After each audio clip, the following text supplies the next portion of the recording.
Et on est de retour. On est de retour. Yes. Ça va, Mélo? Yeah, ça va. On a comme, je pense, l'invité pour lequel je suis plus pumped. Mais c'est normal. Et là, c'est la dernière de l'année. On s'est dit qu'on ferait, voilà, on allait bien faire pour au niveau des invités. On a eu des invités vraiment riches. On a vraiment une grande richesse d'invités. Comme, je remercie tous les invités parce que la plupart ont répondu de façon super positive. Même si c'était pas disponible, le feedback est vraiment bon aussi. Donc, j'apprécie aussi tout le monde qui prend du temps pour nous parler. Donc ça, c'est nice. Et aujourd'hui, on a qui, Mélo? On a quelqu'un qui, personnellement, est pas mal badass. C'est comme ça que moi, je l'ai décrit, en tout cas. Mais c'est Kevin Arsenault et j'ai pris une description que j'ai entendue dans un reportage et c'est le fermier devenu politicien qui a été décrit comme une épine dans le pied de la famille Irving. Et moi, je trouve que c'est une très bonne description. Exact. Bonjour, Kevin, comment ça va? Très bien, puis vous autres? Ça va vraiment bien et on est vraiment heureux de pouvoir t'accueillir aujourd'hui pour pouvoir discuter. Nous, en tout cas, moi, je t'ai découvert avec une enquête de Radio-Canada sur l'évasion fiscale faite par Irving. Yes. Et on a partagé cette enquête avec pas mal de gens un peu partout là qu'on touche à l'international. Et voilà, et c'est vraiment beaucoup ressorti, donc c'était un honneur, c'est vraiment un honneur de t'avoir dans le show pour la dernière de l'émission. Yes. Un grand plaisir de jaser avec vous autres, puis de vous raconter plein d'histoires. Yeah!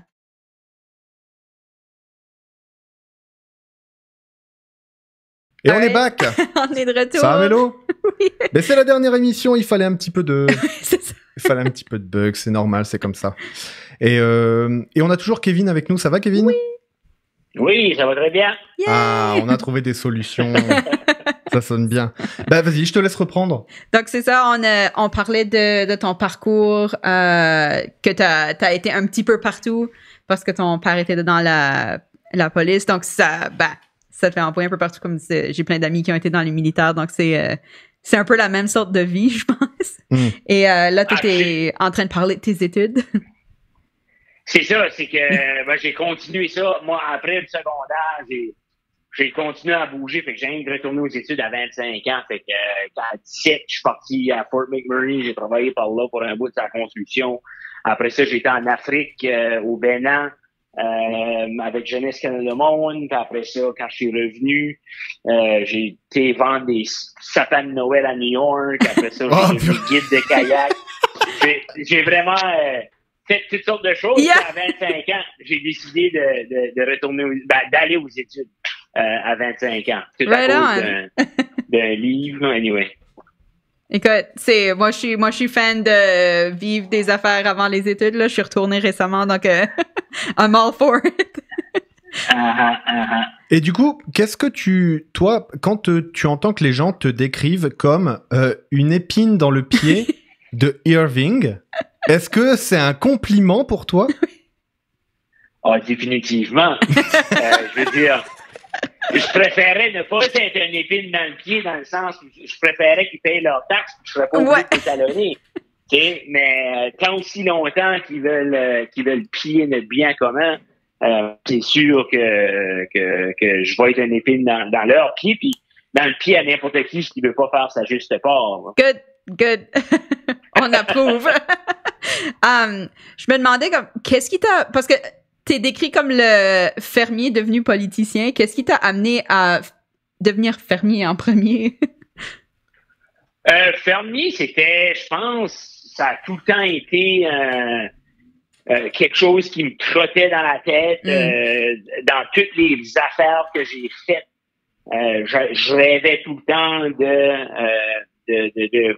d'avoir une ferme, de vivre de ma propre, mon propre travail. Fait que ça, je pense que quand j'ai fini mes études en enseignement, je déménageais dans mon village natal, qui est Robertville. Puis juste comme j'allais pour acheter une terre, j'ai rencontré une belle demoiselle fermière de Rogersville. There you go. Et, ouais. C'est de même que ça a arrivé. Puis là, c'est ça. On a farmé ensemble jusqu'à 2018, jusqu'à temps que je me fasse élire. Puis là, c'est sûr que je travaille un peu moins sur la ferme. J'ai beaucoup moins de tâches, puis j'ai beaucoup moins de temps. Puis des fois, je choisis souvent de comme passer du temps avec mes enfants au lieu d'aller travailler sur la ferme. Fait que je suis comme en sabbatique jusqu'à temps que je finis mon style politique. Je me demandais comme par rapport à la ferme, le nom c'est la terre partagée. Et puis tu as choisi de faire du bio, de ce que je sache. Est-ce que ça il y a des choix en arrière de ces choses-là? Oui, absolument. Je veux dire, la terre partagée, premièrement, ça vient du fait qu'on farme sur des terres qui sont dans la famille à Rebecca depuis 1886. Puis fait que c'est des terres qui sont partagées. Nous, on a créé une coopérative. Fait que le modèle coopératif, nous autres, est extrêmement important. Redistribution de la richesse, on travaille ensemble puis on profite ensemble. Et après ça, de faire du bio, c'était tout à fait normal que dans le légume, on faisait du bio. Après ça, parce qu'on on a des animaux aussi. C'est un peu plus tough faire le bio dans les animaux, parce que le monde, la viande coûte déjà assez cher. Fait que là, si tu payes en plus pour ta certification, je pense pas que le monde sont rendus là. En fait, le monde, ils veulent pas nécessairement avoir la certification bio, mais ils cherchent plus à connaître la ferme, savoir leurs pratiques d'élevage. Puis ça, pour eux autres, c'est important. Fait qu'on n'est pas certifié bio dans la viande. OK. Puis, donc, comment est-ce que tu t'es lancé en politique après d'être lancé au niveau d'être fermier? Ouais, ça, c'est une longue histoire, hein? C'est correct, on a du temps. Fait que je pense que ça a tout commencé. Je m'ai impliqué avec la SANB quand j'étais au secondaire. Puis j'étais tout le temps impliqué au secondaire. Attends, la SANB, je le dis pour les francophones qui nous écoutent dans le monde entier, c'est la Société acadienne du Nouveau-Brunswick, c'est ça? Exactement. Okay. Oui. Ouais, c'est la Société de l'Acadie du Nouveau-Brunswick. C'est vraiment l'organisme qui défend les droits des francophones du Nouveau-Brunswick. Fait que ça, à un moment donné, j'avais eu une mauvaise expérience. Je faisais de la skateboard dans un stationnement. Puis le propriétaire était sorti, puis il nous avait dit de sortir de son stationnement, you bunch of French frogs. Oh, wow! Wow! Puis comme ça m'avait vraiment marqué. Puis là, moi, ma mère, c'était une syndicaliste. Puis, tu sais, moi, je suis le gars qui a commencé un syndicat en classe en 10e année parce que le prof nous avait dit de faire quelque chose. Fait que là, il fallait que je fasse de quoi, là, tu sais, là. Je m'impliquais avec la SANB dans ce temps-là. Puis ça a été comme ma première expérience. Puis j'avais plus ou moins aimé ça, mais comme que j'ai dit tout à l'heure, je pense que j'avais beaucoup d'expérience à vivre. Après que j'ai vécu ces expériences-là, puis là, c'est vraiment quand je retourne à l'université, en 2013-2014, je suis devenu président de la FECUM. Puis là, Fédération des étudiants et étudiants du campus de l'Université de Moncton? Exactement. Right. Ouais, fait que c'est le syndicat étudiant dans le fond. Ouais. C'est là vraiment que je pense que j'ai vraiment aimé travailler au niveau de la politique, de communiquer des messages, de vraiment faire tout dans son possible pour mettre la lumière sur certains problèmes. Puis là, ça a continué un petit peu 2015, je crois, je suis devenu président des jeunes fermiers de l'Union nationale des fermiers. Après ça, je suis devenu président de la Société de l'Acadie du Nouveau-Brunswick de nouveau en 2016. Right on. Puis là, en 2017, ce qu'il faut comprendre, c'est que mon époux s'était présenté pour le Parti vert dans la circonscription en 2014. OK. Puis elle avait arrivé deuxième avec un très bon score. Puis moi, par ce temps-là, j'étais comme pas mal impliqué partout dans la communauté puis dans la région. Et tout le monde me disait, Kevin, tu devrais te présenter à la prochaine élection, ça nous prend un gars comme toi, Mais en bon acadien, tout le monde disait, faudrait que tu te présentes libéral. Oui, parce qu'il y a une grosse tradition libérale au niveau du Parti libéral. Ouais. Mais toi, ça te convenait pas de te présenter comme un candidat libéral? Ben, je suis pas libéral. Je crois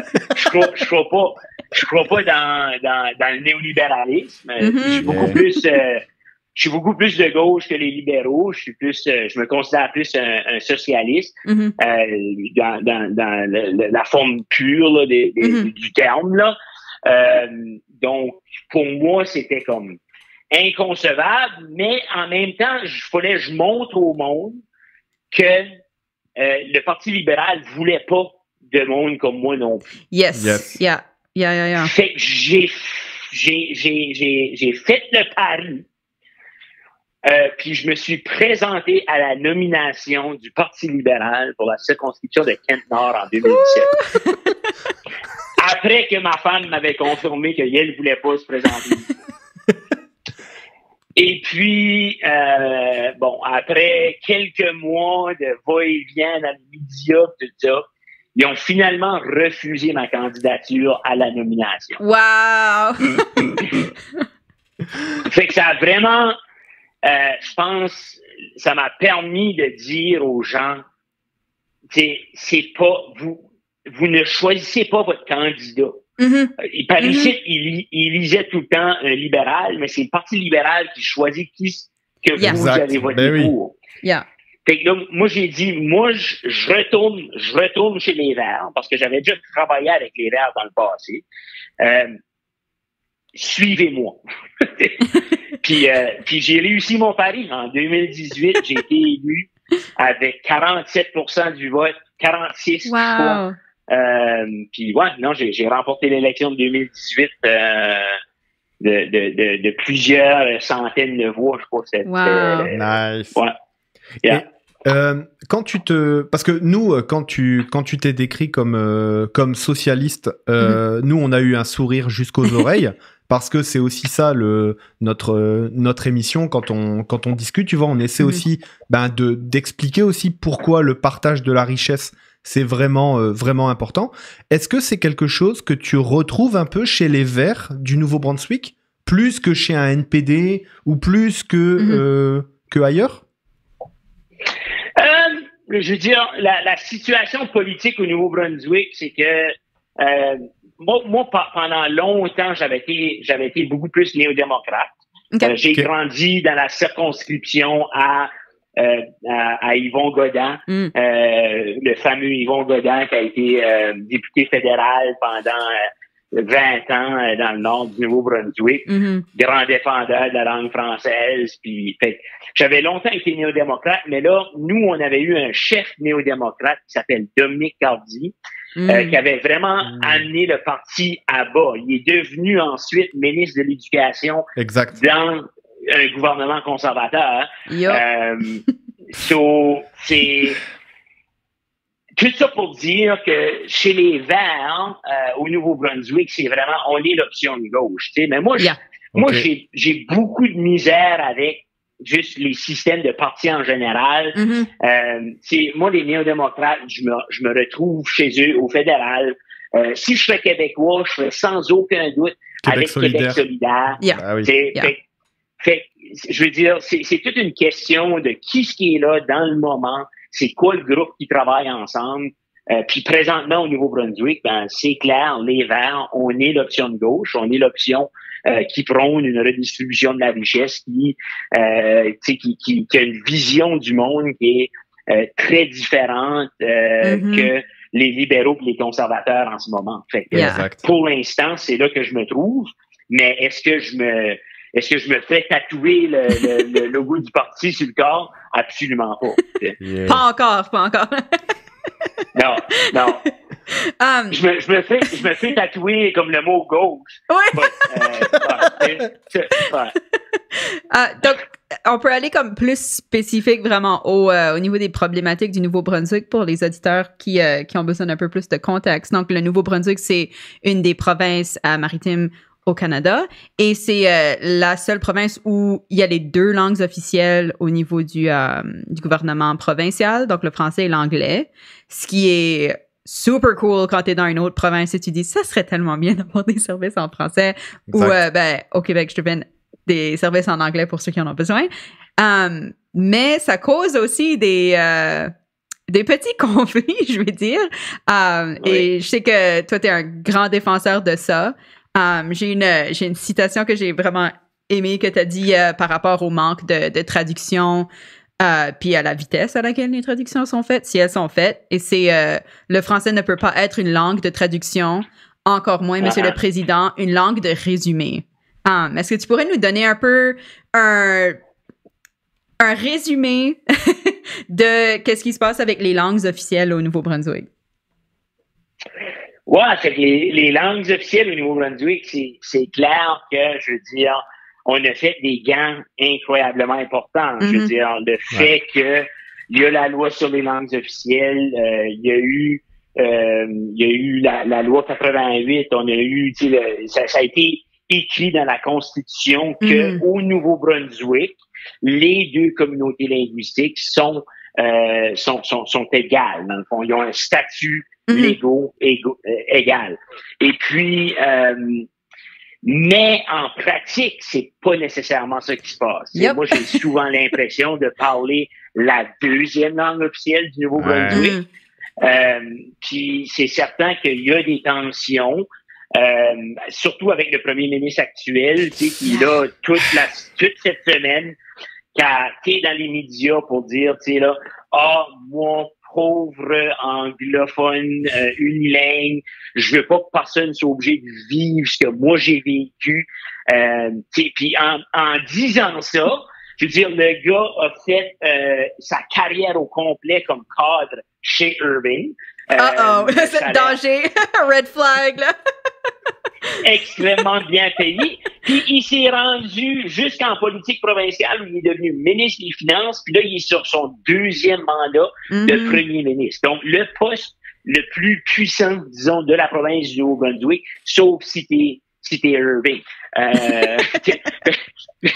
Fait que, tout ça pour dire, il y a jamais, je veux dire, sa langue lui a jamais posé problème. Exact. Mais il y a une déconnexion, il y a du travail à faire, il y a un dialogue à avoir.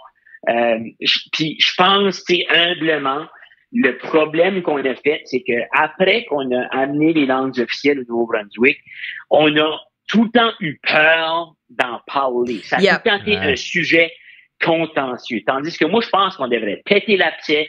Il devrait avoir un comité permanent des langues officielles à l'Assemblée législative du Nouveau-Brunswick. Ça devrait faire partie des discussions courantes de notre gouvernement au lieu de attendre que ça bouille. Puis là, quand ça pète, les 2 communautés linguistiques, des 2 bords, après ça, il y a des tensions qui se vivent.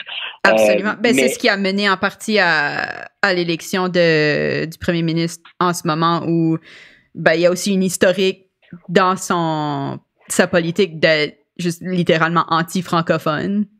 Yes. Exactement. Lui, dans les années 80, il s'était présenté comme chef d'un parti anti-bilinguiste, le CORE, le Confederation of Regions.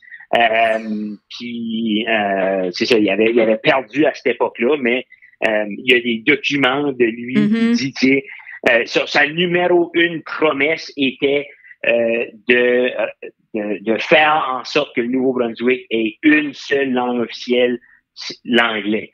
Et donc, je pense qu'il y a encore sur cette voie-là, mais ouais, absolument. C'est juste que là, il le fait de façon beaucoup plus disons, surnoise en disant qu'il est pour le bilinguisme, mais en même temps, il est en train d'affecter négativement les gains qu'ont fait les francophones pendant des décennies. Ouais. Alors, ce que je veux ajouter peut-être sur la question des langues officielles, c'est aussi ce qui a choqué un petit peu, ce qui est en train de choquer un petit peu les francophones, c'est que le cabinet en charge des langues, de la révision de la loi sur les langues officielles, est un cabinet privé qui ne rend pas de compte publiquement.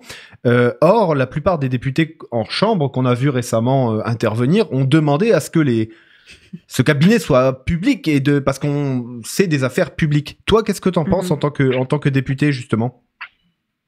Ben, moi, je pense absolument, comme je dis, ça devrait être 100% public. Moi, je pense qu'on devrait avoir un comité permanent de l'Assemblée législative. Fait que là, il pourrait avoir des points de vue de tous les partis aussi, tant on est 3 partis élus au Nouveau-Brunswick, les conservateurs, les libéraux puis les verts.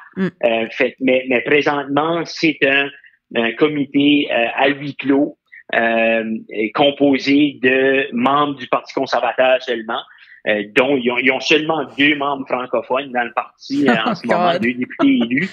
Deux députés élus, ils ont peut-être plus de membres, là, mais ils ont rien que 2 députés élus. Fait que ça fait que oui, non, moi je pense que ces discussions-là, si vraiment on était sérieux, tu sais, je veux dire, c'est quand même un contrat social sur lequel la société néo-brunswickoise est bâtie dessus. Et donc, on devrait pas mettre ça au rencard, tu sais, on devrait en parler ouvertement. Des fois, ça va faire mal, mais il faut pas avoir peur d'avoir des conversations difficiles, des fois. Oh yeah. Je me demande comme au niveau des langues puis de la population francophone, comme je sais que et c'est pas juste au Nouveau-Brunswick, évidemment, il y a un peu le sentiment de on a fait un gain, donc on va pas pousser plus parce qu'on a peur de perdre ce gain-là. C'est ça, jusqu'à ce que ce soit prêt à être pris. Donc, est-ce qu'il y a comme des choses que tu aimerais genre lancer à la population francophone de genre comment réagir ou de pas avoir peur de s'engager de certaines façons? Ouais, ben je pense que moi un des messages, je pense les plus forts, c'est faut surtout notre génération, puis je le dis souvent, moi le bilinguisme officiel, c'est probablement le plus grand mensonge qu'on m'a raconté, dans le sens où quand je grandissais, on grandissait dans une province officiellement bilingue. Mais oui, c'est vrai, mais en même temps, la raison que je dis ça, c'est que je pense que c'est très important pour la jeune génération de réaliser que nos acquis peuvent partir du jour au lendemain. Ils peuvent disparaître. C'est pas couler dans le béton. C'est dans la Constitution. Mais après ça, c'est une chose d'être écrit, puis c'est l'autre chose, la pratique. Puis la pratique, elle peut disparaître du jour au lendemain. Et donc, vraiment, le message que je donne tout le temps, c'est on n'a pas le choix de s'engager. Puis c'est pas le monsieur ou la madame qui travaille au Tim Hortons qui peut pas te donner un café en français. C'est pas ça le problème. Là, c'est vraiment au niveau de nos institutions gouvernementaux, de pouvoir travailler dans la langue de son choix. D'assurer que qu'il y ait des options puis qu'il y ait un milieu de vie dynamique en français au Nouveau-Brunswick. C'est ça qu'il faut se battre pour. C'est ça qu'il faut continuer à travailler. C'est ça qu'il faut continuer à travailler pour assurer qu'on a des options culturelles dans notre langue. Il nous reste à peu près 15 minutes de discussion là. On va aller sur notre sujet favori. On va parler d'Irving. Est-ce que si toi tu devais décrire l'entreprise Irving en quelques mots, qui c'est Irving pour les gens qui nous écoutent? Ouf, en quelques mots, ça va être vraiment Tu peux faire quelques phrases. Ce qu'il faut comprendre avec les Irving, c'est pas juste une entreprise. Fait que c'est à peu près 285 entreprises. Toutes privées, toutes appartenues par 3 frères. Et puis, disons, ils appartiennent une raffinerie de pétrole. Ils appartiennent des stations-service.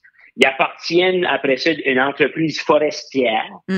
Avec ce bois-là, ils appartiennent des quincailleries où ils vendent le bois. Ils appartiennent les moulins qui coupent le bois pour vendre dans les quincailleries. Ils appartiennent une compagnie qui fait du papier toilette. Ils appartiennent des journaux. Ben là, ils viennent de vendre les journaux, mais de façon magique, Jim Irving, qui est un des propriétaires, c'est quand même ramassé président de la nouvelle compagnie qui appartient les journaux. Mais non. Quelle surprise! Ouais, ils fabriquent des bateaux. Ils ont une compagnie de transport qui s'appelle Midland. Fait que ça, c'est, puis j'en passe, là. Je suis même pas rendu à 10, là. Puis il y en a 285. Fait que c'est vraiment une entreprise qui a une emprise, un monopole sur beaucoup de secteurs au Nouveau-Brunswick. Puis je pense que c'est le philosophe Alain Deneau qui l'a dit le mieux. Irving est un peu comme la monarchie officieuse du Nouveau-Brunswick. Non, mais vraiment, c'est vraiment ça. Absolument. Absolument. Il y a même, c'est à Bouctouche où il y a une statue de Irving, le premier, on va dire. Et il y a un moment où je me promenais là, puis il y a quelqu'un qui déplaçait un nouvel arrivant pour lui montrer la région. Puis il s'arrête et il dit, elle est où la statue d'Irving? Faut vraiment que je lui montre. Et j'étais comme, really? Genre, c'est là où tu veux amener la personne qui visite le Canada, mais OK. Mais ça, c'est vraiment genre, tu sais, pèlerinage. Et ça donne vraiment ce sentiment-là.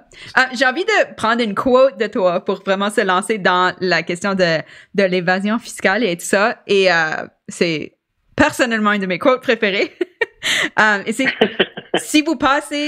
si vous n'avez pas assez d'éthique pour payer votre juste part et de participer aux services publics et aux biens communs de notre province, vous recevez pas une Moses de scène du gouvernement. Si vous n'avez pas participé aux biens communs du Nouveau-Brunswick, sortez, sacrez votre camp, je m'en fiche.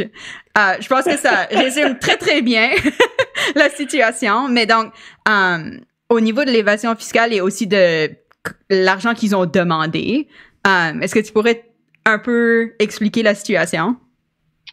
C'est ça. Fait que l'évasion fiscale, la manière que les autres se sont arrangés, c'est surtout, ils ont plusieurs filiales, puis ils ont plusieurs stratagèmes fiscaux. La compagnie pétrolière, elle va acheter le pétrole d'une compagnie qui est enregistrée aux Bermudes. Ensuite, ils vont le revendre à double prix à la raffinerie à Saint-Jean.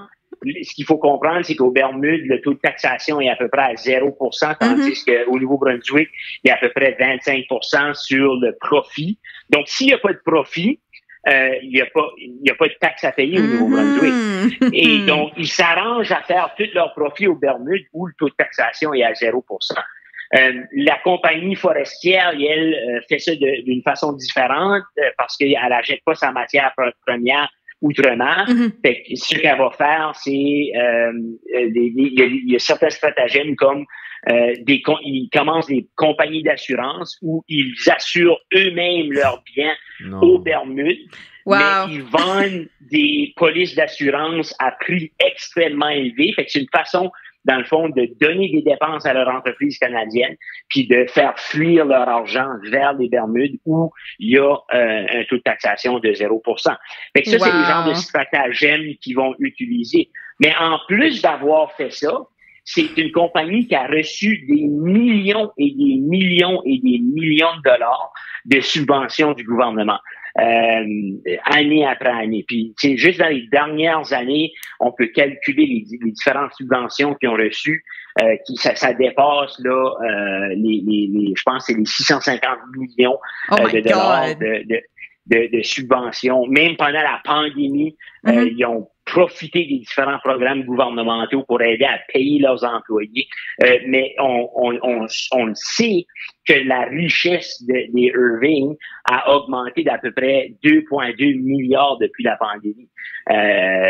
Parce que les différentes entreprises qu'ils ont, comme le papier toilette qui a fait fureur, c'est vraiment c'est une entreprise qui est vraiment sans scrupules dans le sens où elle ne paye pas ses impôts, et en même temps, elle prend les impôts des autres pour investir dans sa compagnie. Fait que c'est vraiment, moi, je trouve que c'est du double dipping, comme que t'appelles. Exact. 100%. Puis, c'est pour ça que moi, au Nouveau-Brunswick, il y a juste so much que tu peux faire parce que c'est des lois fédérales, les lois de la fiscalité. Fait que moi, en tant que député provincial, je peux pas changer les règles pour les paradis fiscaux. Ouais. Par contre, ce que je pense qu'on devrait faire comme province, c'est dire si cette entreprise-là est connue, ou n'importe quelle autre, est connue pour faire de l'évasion fiscale, puis là, les Irving, on le sait, on a la preuve qu'ils en font, ne devraient pas pouvoir profiter de aucune subvention gouvernementale. Fait que tu choisis. C'est soit que tu uses les paradis fiscaux ou tu as des subventions du gouvernement.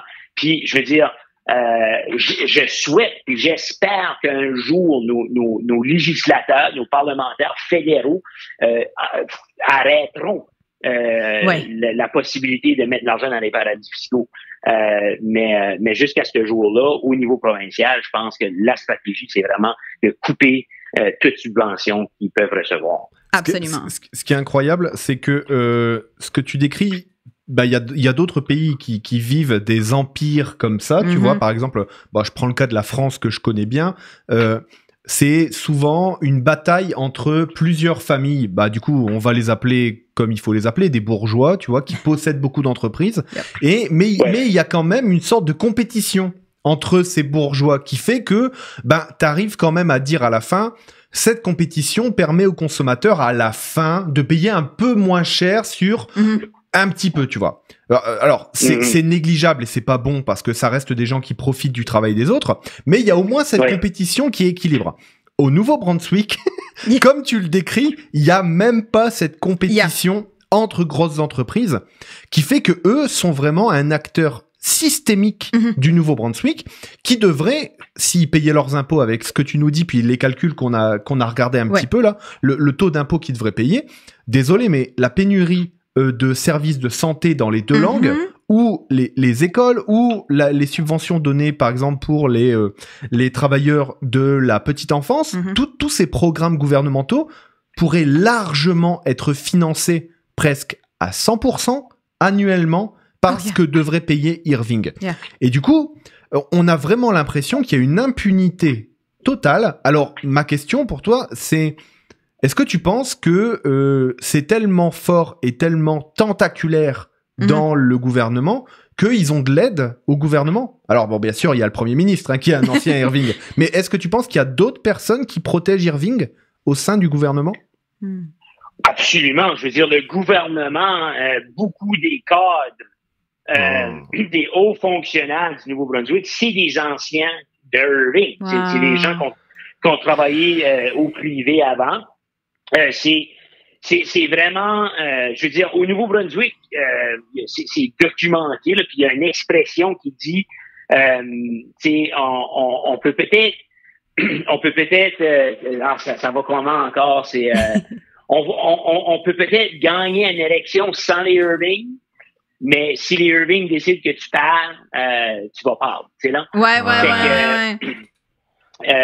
Fait avec tout ce qui contrôle, c'est vraiment tentaculaire dans le système. C'est vraiment, je veux dire, on a d'autres ministres qui protègent bien les Irving, mais il y a tout le temps eu cette peur-là aussi parce que les Irving, on s'est documenté un peu dans des livres là comme sur Louis-J. Robichaud, parce que Louis-J. Robichaud, lui, s'était attaqué au Irving. Il vers la fin de sa carrière, là, lui puis Casey Irving, ça allait pas très bien, c'est là. Wow.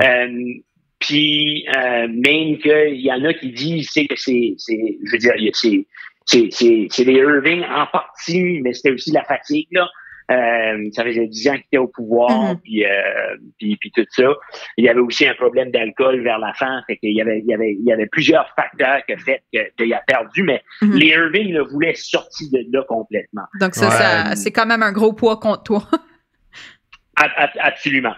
Fait que, moi, c'est pour ça que je dis, à un moment donné, il va falloir qu'on se dise collectivement, hey, c'est nous autres qui a créé la richesse des Irving. Tout l'argent que les Irving ont, là, c'est pas eux autres, c'est à nous autres. C'est nous autres qui l'a créé, cette richesse-là. Yep. Fait si vous voulez vivre au Nouveau-Brunswick, ben vous devez faire votre juste part, pareil comme tous les autres Néo-Brunswickois. C'est pour ça que je le dis dans mon discours. Allez-vous-en si vous voulez pas participer. Mais c'est parce que c'est souvent ça qu'ils vont dire aux autres politiciens. Ils disent, arrête-moi ça tout de suite, sinon on va fermer l'usine qui est dans cette région-là. Ben moi, je carrerais leur bluff, puis je dirais, ouais, formez-les. Go. C'est là. Puis de toute façon, si vous la formez, on la reprendra puis on créera une coopérative de travailleurs. There you go. Exactement. Ils sont tous dans les matières premières. Puis les matières premières sont ici sur les territoires non cédés des peuples autochtones du Nouveau-Brunswick. Et donc, moi, je pense qu'on aura encore accès à la matière première. Et donc, nice. Moi, je cadrerais leur bluff, puis je dirais, si vous voulez partir, partez. Yes. On va souhaiter ça. Donc là, on arrive à la fin de l'émission. Donc, comme avec les autres invités, on a une question qui est par rapport au titre de l'émission, donc CTRL-Z. Donc, comme sur un clavier d'ordinateur, on efface pour peut-être mieux rebâtir, mieux écrire. Donc, toi, si tu pouvais presser CTRL-Z puis effacer quelque chose pour mieux le refaire, qu'est-ce que tu choisirais? Moi, ça serait vraiment le système électoral au Nouveau-Brunswick. Je pense que notre système électoral nous sert très, très mal. Moi, j'irais plus vers une proportionnelle, créer des occasions pour des gouvernements de coalition. Je pense que ça servirait beaucoup mieux les gens. Si on regarde la dernière élection, les conservateurs ont fini par gagner en 2020 100% du pouvoir. Fait qu'ils ont gagné un gouvernement majoritaire, 100% du pouvoir, avec seulement 26% du vote populaire. Ça, c'est incluant tous les électeurs, donc les électeurs éligibles. Donc, il y a aussi des gens qui se sont abstenus de voter.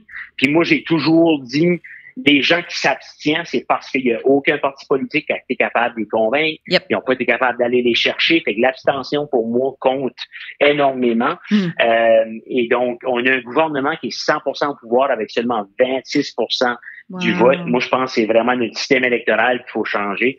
Puis ça va servir beaucoup mieux les gens ici au Nouveau-Brunswick pour des gouvernements qui pourraient représenter beaucoup mieux les intérêts du monde.